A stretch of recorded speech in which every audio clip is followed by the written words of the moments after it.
നമസ്കാരം. എല്ലാ സജ്ജനങ്ങൾക്കും സന്ധ്യാദീപത്തിലേക്ക് സ്വാഗതം.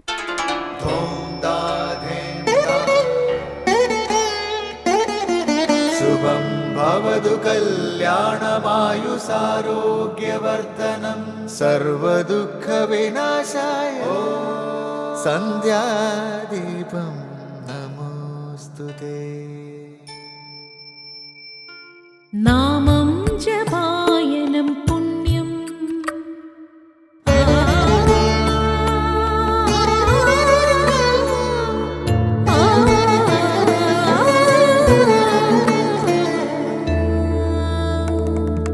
നാമം ജപായനം പുണ്യം നിരുപമദീപാങ്കുരം പോലെ സ്വരശ്രുതിലയവരമതുലം ദീവാങ്കണം മോക്ഷസംഗീതസാരം നീളും വഴിത്താരയിൽ ജീവതാരം മന്ത്രാലാപം മായാവിൻ നിൻ പ്രസാദം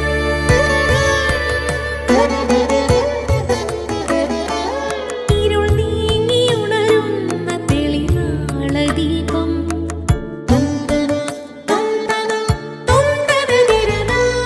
ഇരുൾ നീങ്ങിയുണരുന്ന തെളിനാളദീപം പ്രണവാമൃതം ചൊരിയുന്ന ദീപം ദീപം ദീപം ദീപം ദീപം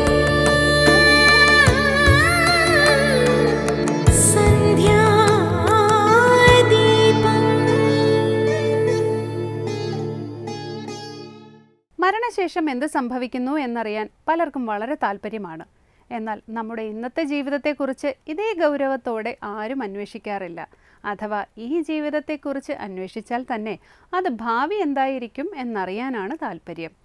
അവിടെയും ഇന്ന് നമ്മുടെ കയ്യിലുള്ള ഈ നിമിഷത്തെക്കുറിച്ച് അറിയുവാനോ അത് എത്രയും സുന്ദരവും സന്തോഷകരവുമാക്കാനുള്ള മാർഗം ആരായുവാനോ ആരും തുനിയാറില്ല. ഭാവിയെക്കുറിച്ച് വേവലാതിപ്പെടുന്നതിനേക്കാൾ എന്തുകൊണ്ടും നല്ലത് ഈ ജീവിതത്തിൽ ഈ നിമിഷത്തിൽ എങ്ങനെ ശാന്തി നിറയ്ക്കാം എന്ന് ചിന്തിക്കുന്നതാണ്. കയ്യിലിരിക്കുന്ന ഈ നിമിഷത്തെ നഷ്ടമാക്കി നാളെയെക്കുറിച്ച് ആലോചിച്ച് മനസമാധാനം നഷ്ടമാക്കുന്നത് ബുദ്ധിയുള്ളവർക്ക് യോജിച്ചതല്ല. ഈ നിമിഷം മാത്രമാണ് നമ്മുടെ കയ്യിലുള്ളത്. അതിനെ വിവേകപൂർവ്വം ഉപയോഗിച്ചാൽ വർത്തമാനകാലം മാത്രമല്ല ഭാവിയും ശോഭനമാകും.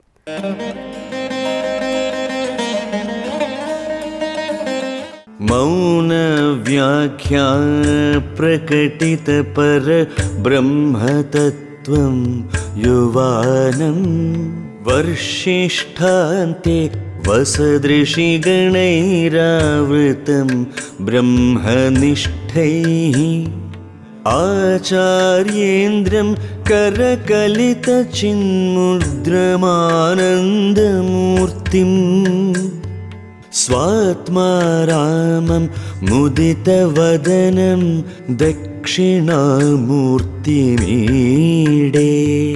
മൗനവ്യാഖ്യാ പ്രകടിത പര ബ്രഹ്മതത്വം യുവാനം വർഷിഷ്ഠാന്തെ വസദൃശിഗണൈരാവൃതം ബ്രഹ്മനിഷ്ഠൈഃ ആചാര്യേന്ദ്രം കരകലിതചിന്മുദ്രമാനന്ദമൂർത്തിം സ്വാത്മാരാമം മുദിതവദനം ദക്ഷിണാമൂർത്തിമീഡേ.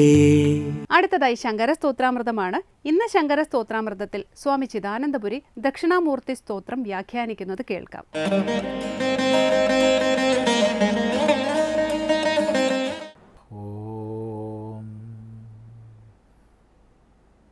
ഗുരുർബ്രഹ്മാ ഗുരുർവിഷ്ണു ഗുരുർദേവോ മഹേശ്വരഃ ഗുരു സാക്ഷാത് പരം ബ്രഹ്മ തസ്മൈ ശ്രീ ഗുരവേ നമഃ. ഓം സദാശിവസമാരംഭാം ശങ്കരാചാര്യമധ്യമാം അസ്മദാചാര്യപര്യന്താം വന്ദേ ഗുരുപരമ്പരാം. ശങ്കരകൃതികളിൽ ദക്ഷിണാമൂർത്തി സ്തോത്രമാണ് നമ്മൾ പഠിക്കാൻ പുറപ്പെടുന്നത്. സ്തോത്രം എന്ന നിലയ്ക്കും പ്രകരണം എന്ന നിലയ്ക്കും പ്രാധാന്യമുള്ളതാണ് ദക്ഷിണാമൂർത്തി സ്തോത്രം എന്ന് ചിന്തിച്ചു. അനന്തരം ദക്ഷിണാമൂർത്തി സങ്കല്പത്തെക്കുറിച്ചാണ് അല്പം നമ്മൾ ചിന്തിക്കുന്നത്. ആദിമ ഗുരുവാണ്, ഗുരുപരമ്പരയുടെ പ്രഥമ സ്ഥാനമാണ് ദക്ഷിണാമൂർത്തി. അതുപോലെ സൃഷ്ടിയാരംഭത്തിൽ സകല ശാസ്ത്രങ്ങൾക്കും കലകൾക്കും പ്രഭവമായി നടരാജ നടനം ചെയ്ത് അനന്തരം തെക്കോട്ട് മുഖമാക്കി സകല ദേവന്മാർക്കും ഋഷിമാർക്കും തത്വോപദേശം ചെയ്തവനാണ് ദക്ഷിണാമൂർത്തി എന്ന് നമ്മൾ ചിന്തിച്ചു. മറ്റൊരു സങ്കല്പം, ദക്ഷയാഗത്തിൽ തീർത്തും മഹേശ്വരനെ അപമാനിക്കുക, അവഗണിക്കുക എന്നുള്ള ഒറ്റ ലക്ഷ്യമായിരുന്നു ദക്ഷ പ്രജാപതിക്ക്. ഒരു യാഗം നടത്തുന്നത് തന്നെ ദുരുദ്ദേശത്തോടു കൂടി. അതുകൊണ്ട് തന്നെ മഹേശന് വേണ്ട ആവിർഭാഗങ്ങൾ പോലും ചെയ്യാതെ തീർത്തും അവഗണിക്കും വിധം യാഗം നടന്നു. പരിണാമമോ ദക്ഷയാഗം ധ്വംസിക്കപ്പെട്ടു. അവിടെ തന്നെയും തൻ്റെ പതിയായ മഹേശ്വരനെയും തീർത്തും അപമാനിച്ചതിൽ പ്രതികാരമായി സതി യോഗാഗ്നിയിൽ ശരീരം ഉപേക്ഷിച്ചു. ഇത് പുരാണമാണ്. പുരാണത്തിൽ നിന്ന് കഥാംശങ്ങളിൽ നിന്ന് തത്വം സ്വീകരിച്ച് കഥാംശത്തെ നമുക്ക് മാറ്റിവെക്കാം. അതേസമയത്ത് പുരാണത്തെ ഉപേക്ഷിക്കരുത്. കാരണം തലമുറകളിലൂടെ ആദർശത്തെ, ആശയത്തെ കൈമാറാൻ കഥകൾ, ഐതിഹ്യങ്ങൾ അനിവാര്യങ്ങളാണ്. ഏതായാലും സതി ശരീരത്യാഗം ചെയ്തു.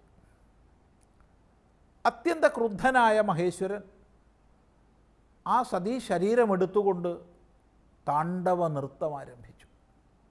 ആ താണ്ഡവം സമസ്ത ലോകങ്ങളെയും നശിപ്പിക്കാൻ പര്യാപ്തമായിരുന്നു. ഭൂമി തന്നെ പൊടിഞ്ഞു പോകുമെന്നുള്ള അവസ്ഥയായി. ഗ്രഹനക്ഷത്രങ്ങൾക്കൊക്കെ കേടുപാട് വരുമെന്നായി. ഈ സമയത്ത് ഇന്ദ്രൻ തൻ്റെ വജ്രായുധം കൊണ്ട് ആ സതീ ശരീരത്തെ പല കഷ്ണങ്ങളാക്കി മുറിക്കുകയാണ്. സതിയുടെ ദേഹഭാഗങ്ങൾ, വീണിടങ്ങളൊക്കെ പിന്നീട് ശക്തിപീഠങ്ങളായി മാറി. അങ്ങനെ 51 ശക്തിപീഠങ്ങൾ പ്രസിദ്ധങ്ങളാണ്.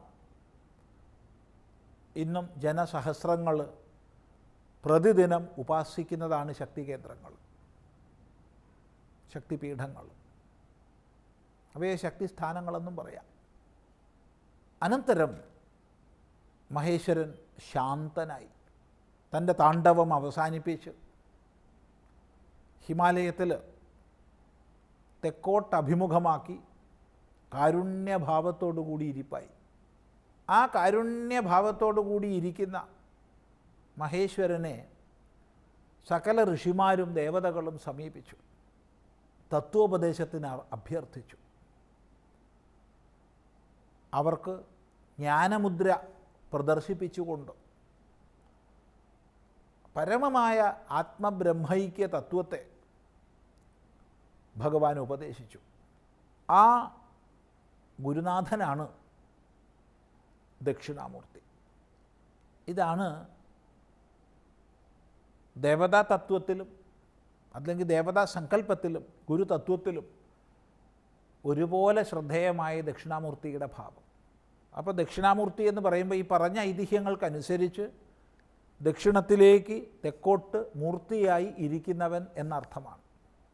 എന്നാൽ മറ്റൊരു അർത്ഥം ദക്ഷിണാമൂർത്തി ശബ്ദത്തിന് നമ്മൾ പഠിക്കണം. ഇപ്പോൾ പറഞ്ഞത് ദക്ഷിണേ മൂർത്തി യസ്യ, തെക്കോട്ട് ആരുടെ മൂർത്തിയുണ്ടോ അവനാണ്. ഇനി പറയുന്നു ദക്ഷിണശ്ച അസൗ അമൂർത്തിശ്ച ദക്ഷിണാമൂർത്തി. ദക്ഷിണനും അമൂർത്തിയുമാരോ അവനാണ് ദക്ഷിണാമൂർത്തി. ദക്ഷിണൻ എന്ന് പറഞ്ഞാൽ സമർത്ഥൻ. എന്തിനു സമർത്ഥൻ? സർവപ്രപഞ്ചത്തിൻ്റെയും സൃഷ്ടിസ്ഥിതി സംഹാരങ്ങൾക്ക് സമർത്ഥനായവൻ. ആർക്കധീനമാണോ സകല കലകളും സകല ശാസ്ത്രങ്ങളും സകല ലോകവ്യവസ്ഥകളും, അവനാണ് ദക്ഷിണൻ. അതേ സമയത്ത് ആ ദക്ഷിണൻ അമൂർത്തിയാണ്, രൂപരഹിതനാണ്, സ്വന്തമായി മൂർത്തിയില്ല. ഏത് ഭാവത്തിൽ ഭാവന ചെയ്യുന്നുവോ അങ്ങനെ അവനാണ്. ഭക്തന് ഏത് ഭാവത്തിലും ഭഗവാനെ ധ്യാനിക്കാം. എന്തുകൊണ്ട്? സ്വയം അമൂർത്തിയാണ്. ന തസ്യ പ്രതിമ അസ്തി, ഉപനിഷത്ത് പറയും. അവന് സർവേശ്വരന് പ്രതിമയില്ല. അപാണിപാദ, പാണിപാദങ്ങളില്ലാത്തവനാണ്. അകലഹ, അവയവങ്ങളില്ലാത്തവനാണ്. അങ്ങനെ ഒരേ സമയത്ത് ദക്ഷിണനും അതേ സമയത്ത് അമൂർത്തിയുമായവനാരോ അവനാണ് ദക്ഷിണാമൂർത്തി. ദക്ഷിണശ്ച അസൗ അമൂർത്തിശ്ച. ഈ രണ്ട് തലങ്ങളും മനസ്സിലാക്കുക. അപ്പോൾ പാരമാർത്ഥികമായ ആരാണ്? ദക്ഷിണനും അമൂർത്തിയുമാണ്. എന്നാൽ വ്യാവഹാരികമായി സകല ഋഷിഗണങ്ങൾക്കും ദേവഗണങ്ങൾക്കും പരമമായ തത്വോപദേശം ചെയ്യുന്ന പരമഗുരുനാഥനാണ് ദക്ഷിണാമൂർത്തി. ഈ ഒരു മഹിമാന്വിതമായ ഭാവത്തെ നമ്മുടെ എല്ലാം മനസ്സിൽ പ്രതിഷ്ഠിച്ച ശേഷം നമുക്ക് പതുക്കെ ദക്ഷിണാമൂർത്തി സ്തോത്രത്തിലേക്ക് പ്രവേശിക്കാം. അടുത്ത പ്രാവശ്യം ആവട്ടെ. ഓ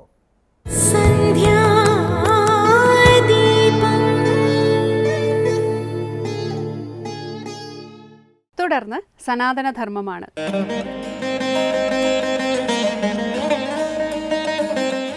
ഓം നമോ ഭഗവതേ വാസുദേവായ.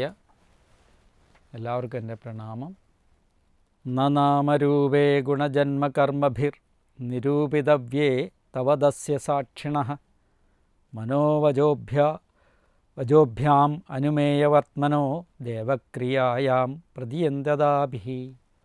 പറയാണ്, അതിൻ്റെ സാക്ഷിയായും അനുമേയവർത്മന, അനുമാനിക്കപ്പെടുവാൻ യോഗ്യമായ മാർഗത്തോടു കൂടിയുമിരിക്കുന്ന തവ നിന്തിരുവടിയുടെ ഗുണജന്മകർമ്മഭി, ഗുണങ്ങൾ കൊണ്ടും ജന്മങ്ങൾ കൊണ്ടും കർമ്മങ്ങൾ കൊണ്ടും ഉള്ള നാമരൂപങ്ങൾ, മനോവജാഭ്യാം, മനസ്സുകൊണ്ടും വാക്കുകൊണ്ടും നിരൂപിതവ്യേ, നിരൂപിക്കപ്പെടുവാൻ ഒരിക്കലും സാധിക്കുന്നതല്ല. ദേവ, അല്ലയോ ഭഗവാനെ, പ്രകാശസ്വരൂപനായിരിക്കുന്നവനെയാണ് ദേവ എന്ന് പറയുന്നത്. അഥാവി, എങ്കിലും ക്രിയായാം, ക്രിയയിൽ പ്രതിയന്തി, അറിയുന്നു ഹി പ്രസിദ്ധം. ഇവിടെ പറയാണ്, ഗുണങ്ങൾ കൊണ്ടും ജന്മങ്ങൾ കൊണ്ടും കർമ്മങ്ങൾ കൊണ്ടും ഭഗവാനെ അറിയുവാൻ നമുക്ക് സാധിക്കില്ല എന്നുള്ള കാര്യമാണ് ആദ്യം പറയുന്നത്. ഭക്തന്മാർക്ക് എന്തുകൊണ്ടാണ്? മനസ്സുകൊണ്ട് സങ്കല്പിക്കാനോ ബുദ്ധി കൊണ്ട് ആ അറിവിനെ അറിയുവാനോ ഒന്നും സാധിക്കില്ല. എന്തുകൊണ്ടാണ്? ഇതിനെല്ലാം സാക്ഷിയായി നിൽക്കുന്ന ചൈതന്യമാണ് ഈശ്വരൻ. അതുകൊണ്ട് ഭഗവാനെ നമുക്ക് അറിയാൻ സാധിക്കില്ല എന്നുള്ള കാര്യം പറയുകയാണ്.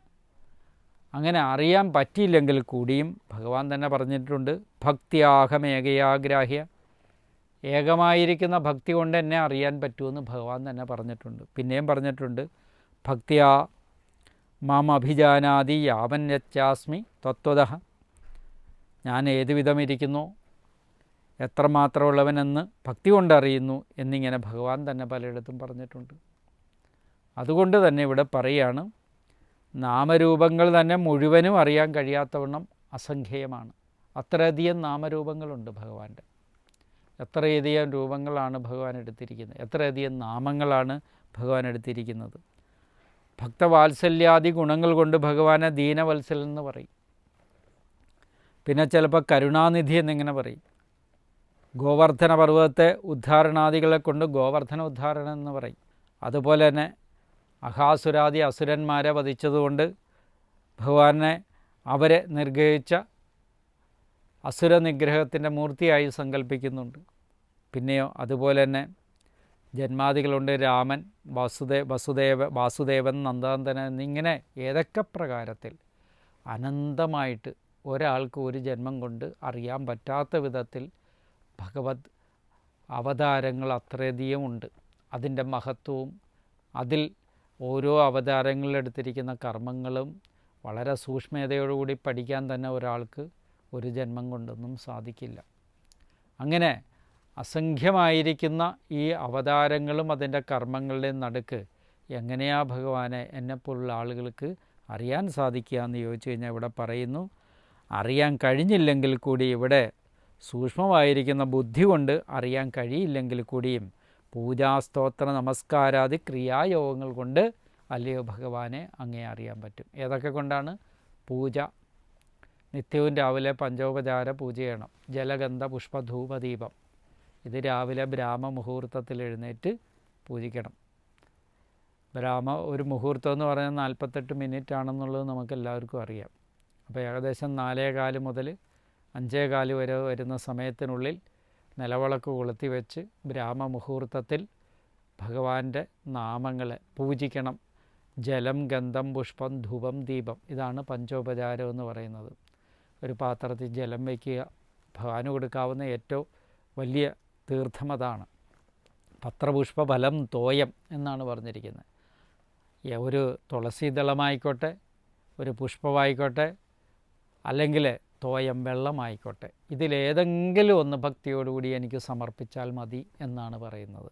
അപ്പോൾ അത്രയധികം ആരുടെ മനസ്സിൽ എന്ത് നൽകുന്നു എന്നുള്ളതാണ് ഏറ്റവും പ്രധാനം. മനസ്സാണ് അവിടെ ഏറ്റവും പ്രധാനമെന്നുള്ള കാര്യം പറയുന്നു. നിങ്ങൾ പാൽപ്പായസം ഉണ്ടാക്കി നേദിക്കുന്നു, ശർക്കര പായസം ഉണ്ടാക്കി നേദിക്കുന്നു, ഇതെല്ലാം നല്ലത് തന്നെ. പക്ഷേ അവിടെ ആ മനസ്സ്, അത് ചെയ്യാനുള്ള ഒരു മനസ്സുണ്ടല്ലോ നമ്മുടെയൊക്കെ, ആ മനസ്സിലൊരു സമർപ്പണം വേണം. ഇത് ഭഗവാന് വേണ്ടിയിട്ടാണ് എന്നുള്ള ഒരു സമർപ്പണ ബുദ്ധി ഉണ്ടെങ്കിൽ തീർച്ചയായും അത് നല്ലത് തന്നെ. പക്ഷേ എങ്കിലും ഈ പാൽപ്പായസവും ശർക്കര പായസവും അതിന് തുല്യമായി തീരും. എന്താ? ചെറിയൊരു പാത്രത്തിൽ വെള്ളം വെച്ചാലും മതി.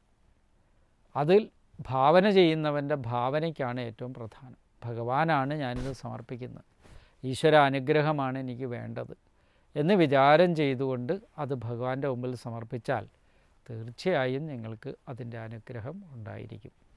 ഞാനീ പറയുന്ന കാര്യങ്ങളെല്ലാം വളരെ ശ്രദ്ധിച്ച് കേൾക്കുന്ന ഒരുപാട് ആളുകളുണ്ടെന്നറിയാം. അവരുടെയൊക്കെ ജീവിതത്തിലെ ഒരുപാട് ക്ലേശങ്ങളുടെ മുമ്പിൽ തീർച്ചയായും ഭഗവാനെ എന്നൊന്ന് വിളിക്കുമ്പോൾ തന്നെ ഭഗവാന്റെ അനുഗ്രഹം അവിടെ എത്തും. പൂജ ചെയ്യുമ്പം അവർ ഭഗവാനെ എന്ന് വിളിച്ചുകൊണ്ട് നിലവിളക്ക് കൊളുത്തുക. അത്രയും ക്ലേശങ്ങളാണ് അവരനുഭവിച്ചു വന്നിട്ടുള്ളത്. ആ ക്ലേശങ്ങളെല്ലാം ഇല്ലാതാക്കുവാൻ ഭഗവത് അനുഗ്രഹത്തിന് സാധിക്കും. പൂജാ സ്തോത്രങ്ങളെ ചൊല്ലണം. എല്ലാം ചെയ്യുമ്പോഴത്തേക്ക് വേറെ ചിന്തകളൊന്നും പോകാതെ വളരെയധികം ശ്രദ്ധ ഇതിനൊക്കെ കൊടുക്കണം. വേറെ ചിന്തകളിലൊന്നും പ്രാധാന്യം കൊടുക്കരുത്. നിങ്ങൾ പകൽ ചെയ്യുന്ന എല്ലാ കർമ്മങ്ങളിലും കൊടുക്കുന്ന പ്രാധാന്യമാണ് പ്രാർത്ഥിക്കുമ്പം മനസ്സവിടെ ഇരിക്കാതെ പോകുന്നത്. പൂജാ സ്തോത്രം, പിന്നെ അതുപോലെ തന്നെ പറയുന്നത് നമസ്കാരാദികൾ. സ്തോത്രങ്ങളൊക്കെ ചൊല്ലിക്കഴിഞ്ഞാൽ നമസ്കരിക്കണം, നമസ്കാരാദി ക്രിയകൾ ചെയ്യണം. ഇങ്ങനെ സർവാത്മന ഭഗവാനെ ഭജിക്കുന്ന ഒരു ഭക്തനായി തീരാനാണ് ഈ ശ്ലോകത്തിലൂടെ പറഞ്ഞിരിക്കുന്നത്. ഇങ്ങനെയൊക്കെ ചെയ്തിരിക്കുന്നതുകൊണ്ട് എന്താ? ഭക്തിയാ മാം അഭിജാനാതി. ഭക്തി കൊണ്ട് എന്നെ അറിയാൻ പറ്റും. ഭഗവാനെ അറിയാൻ പറ്റുന്നതിന് ഏറ്റവും നല്ല ഉപായം ഉപദേശത്തെക്കാളും മറ്റുമൊക്കെ ആയിട്ട് ഭക്തി തന്നെയാണ്. പക്ഷെ ആ ഭക്തി നിങ്ങളിൽ ഉണ്ടായിരിക്കണം, പരമമായ ഭക്തി ഉണ്ടായിരിക്കണം. ആ ഭക്തി എന്താ? മറ്റൊരാളിൻ്റെ സമ്മർദ്ദത്തിലല്ല, എൻ്റെ അനുഗ്രഹം ഏറ്റവും കൂടുതൽ ഭഗവാനാണ്. ഇപ്പോൾ വളരെയധികം ദുഃഖിക്കുന്ന ആളുകൾക്കൊക്കെ ആ ദുഃഖത്തിൽ നിന്ന് ഒരു രക്ഷ, അല്ലെങ്കിൽ ആ ദുഃഖത്തിൽ നിന്ന് മനസ്സിനെ ഒന്ന് ശാന്തമാക്കാൻ ഏറ്റവും നല്ല ഉപായം ഭക്തി തന്നെയാണ്. ഭക്തിയോടുകൂടി നാമം ജപിക്കുകയോ ഭഗവത് കാര്യങ്ങൾ ചെയ്യാൻ ശ്രമിക്കുകയോ ചെയ്തു നോക്കിയേ, നിങ്ങളീ വരുന്ന പരിവർത്തനം എത്രത്തോളം ആണെന്നൊന്ന് നോക്കുക. നല്ലൊരു പരിവർത്തനം നിങ്ങൾക്ക് വരും. മനോദുഃഖം എവിടെ പോയെന്ന് പോലും അറിയാൻ പറ്റില്ല. അപ്പം മനോദുഃഖത്തെ അകറ്റാനും ഭഗവാനെ പൂജാസ്തോത്ര നമസ്കാരാദി ക്രിയകൾ കൊണ്ട് ഭജിക്കാനും നിങ്ങൾക്ക് സാധിക്കുമ്പോഴാണ് അനിർവചനീയമായ ഭഗവത് അനുഗ്രഹവും ആനന്ദവും ലഭിക്കുക.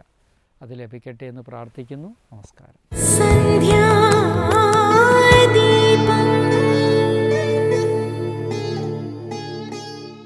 അടുത്തതായി ദീപാരാധനയാണ്. ക്ഷേത്രസന്നിധിയിലെത്തി മംഗളാരതി തൊഴുത് ഇന്നത്തേക്ക് മടങ്ങാം. എല്ലാവർക്കും നമസ്കാരം.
ചിദ്ധിഭിന്ദിവാദനാസീനം ജാഹനം ശൂലേഹി പ്രഹ്ലാദം സർവമർമ്മസോ പരേ ബ്രഹ്മണ്യ നിർദ്ദേശേ ഭഗവതി ഖിലാത്മനി യുക്താൽപുണ്യഫലാസന്ന പുണ്യസേവസൽക്രിയാ പ്രയാസേ ബഹുദേ തസ്മിൻ ദൈത്യേന്ദ്ര പരിശംകിത ചകാരത തഥോപായാൻ നിർബന്ധേ ഭയോമരാം നൂനമേത വിരോധേന മൃത്യുർമേ ഭവിതാനവാ ഇതി തം ചിന്തയാ കിഞ്ചിന്നമളാന ശ്രീമഥോമുഖം ഷണ്ടാമർക്കോ ശനസോ വിവിക്തൈതി സമുക്തസംഗൈനിഷിതോപവർഗം ദഹ്യച്യുതം പ്രേതയതോ വ്യക്വായാസോസുരാത്മജാൻ വദ്വാൽ സർവഭൂതാനം സിദ്ധസ്വാനിധാൻ സർവദാ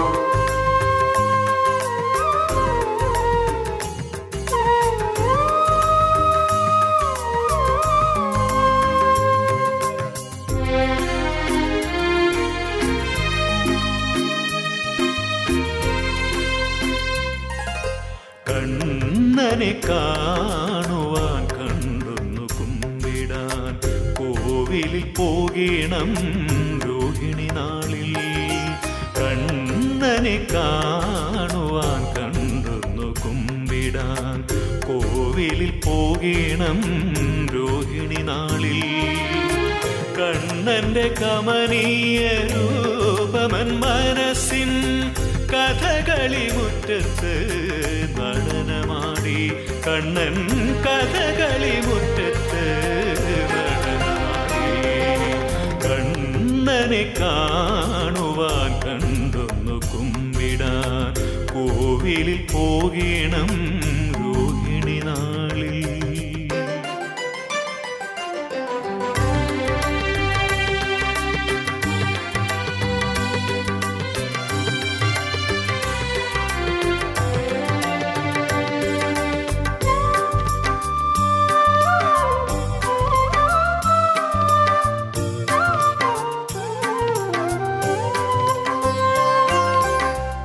എരുവയിലപ്പൻ്റെ തിരുമുറ്റ കൽവിളക്കിൽ നെയ്വിളക്കേറ്റി ഞാൻ ഭജിച്ചിടുമ്പോൾ.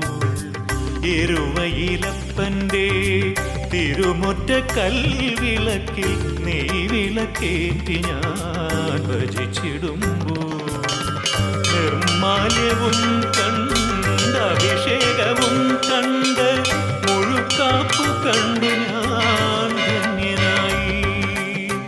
നിർമാല്യവും കണ്ട് അഭിഷേകവും കണ്ട് മുഴുക്കാപ്പു കണ്ടു ഞാൻ ധന്യനായി. മുഴുക്കാപ്പു കണ്ടു ഞാൻ